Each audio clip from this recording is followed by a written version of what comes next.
আসসালামু আলাইকুম ক্রিকেট প্রেমী দর্শক বন্ধুরা। আমাদের বাংলাদেশ ক্রিকেট টিম বর্তমানে টি-20 বিশ্বকাপের সুপার 8-এ অবস্থান করছে এবং আমাদের এই ক্রিকেট টিমটা যে সুপার 8-এ উঠেছে, কয়েকদিন আগেও কি আপনারা বিশ্বাস করেছিলেন বা ভেবেছিলেন যে বাংলাদেশ ক্রিকেট দল এই টিমটা সুপার 8 খেলবে? কারণ বাংলাদেশ ক্রিকেট টিমকে নিয়ে ফেসবুকে নানা ধরনের ট্রল হয়েছে, সমালোচনা হয়েছে, দেশ এবং দেশের বাইরে সব জায়গাতেই বাংলাদেশ ক্রিকেট টিমকে নিয়ে সমালোচনা হয়েছিল। আর সমালোচনা হবার কারণই বা ছিল না কেন?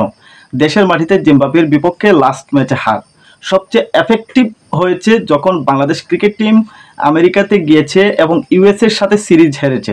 প্রথম দুইটা ম্যাচ খুব বাজেভাবেই হেরেছে এবং বিশ্বকাপের প্রস্তুতি ম্যাচে বাংলাদেশ ক্রিকেট টিম ইন্ডিয়ার সাথে হেরেছে। এরপর সমালোচনা যেন পিছুই ছাড়ছিল না, কিন্তু এই টিমটা বর্তমানে সুপার 8-এ অবস্থান করছে। আপনারা দেখবেন যে বাংলাদেশ ক্রিকেট টিমের বর্তমান অবস্থাটা এমন হয়েছে যে প্রত্যেকটা ক্লাসে দেখবেন এমন কিছু ছাত্র তাকে ব্যাকবেঞ্চার, যার পড়ালেখার প্রতি অমনোযোগী। সে সারা বছর দেখবেন শিক্ষকের বকুনি খায়, ঠিকমতো হোমওয়ার্ক করে না, বাসায় গেলে বাড়িতে পড়তে বসে না, সে তার অভিভাবক কিংবা পিতামাতার বকুনি শুনতে হয়। কিন্তু সময় মতো পরীক্ষাতে দেখা যায় যে ভালো মার্কস পেয়ে সে পাশ করে যায়। তো ঠিক ব্যাকবেঞ্চার স্টুডেন্টের মতো আমাদের বাংলাদেশ ক্রিকেট টিমের অবস্থাটা হয়েছে। কারণ এত সমালোচনা হয়েছে বাংলাদেশ ক্রিকেট টিমকে নিয়ে।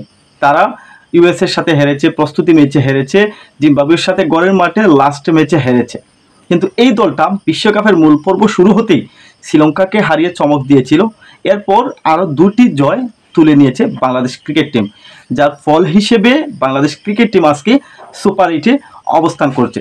সময় মতো আসল বেলকিটা দিয়েছে। কিন্তু এখানে দৃঢ় মনোবলের প্রশংসা করতে হয় নাজমুল হোসেন শান্ত, সাকিব, লিটন সহ বাংলাদেশ ক্রিকেট টিমের অন্যান্যদের।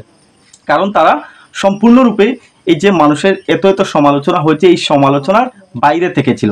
এই সমালোচনাকে তারা পাশ কাটিয়ে গিয়েছিল, আর সেজন্যই কিন্তু তারা কামব্যাক করতে পেরেছে। যদি ওয়ানডে বিশ্বকাপের মতো বাংলাদেশ টিম এই যে মানুষের সমালোচনায় তারা কান দিত বা এগুলাকে ফলো আপ করতো, তাহলে ওয়ানডে বিশ্বকাপের মতো বাংলাদেশ টিমের অবস্থা একেবারে নড়বড়ে হয়ে যেত। এখন সুপার 8-এ বাংলাদেশের সামনে ইন্ডিয়া, অস্ট্রেলিয়ার মতো দল আছে, আফগানিস্তান আছে।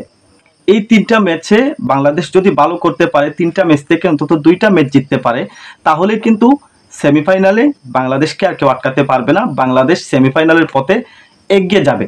এখন আপনাদের কাছে প্রশ্ন রাখতে চাই যে আসলে বাংলাদেশ ক্রিকেট টিম সুপার 8-এ ইন্ডিয়া, অস্ট্রেলিয়া, আফগানিস্তানের বিপক্ষে এই তিনটা দলের বিপক্ষে কয়টি ম্যাচ জেতার সম্ভাবনা আছে? অবশ্যই আপনারা কমেন্টে দিয়ে যাবেন, আপনাদের কমেন্টের মূল্যায়ন করা হবে।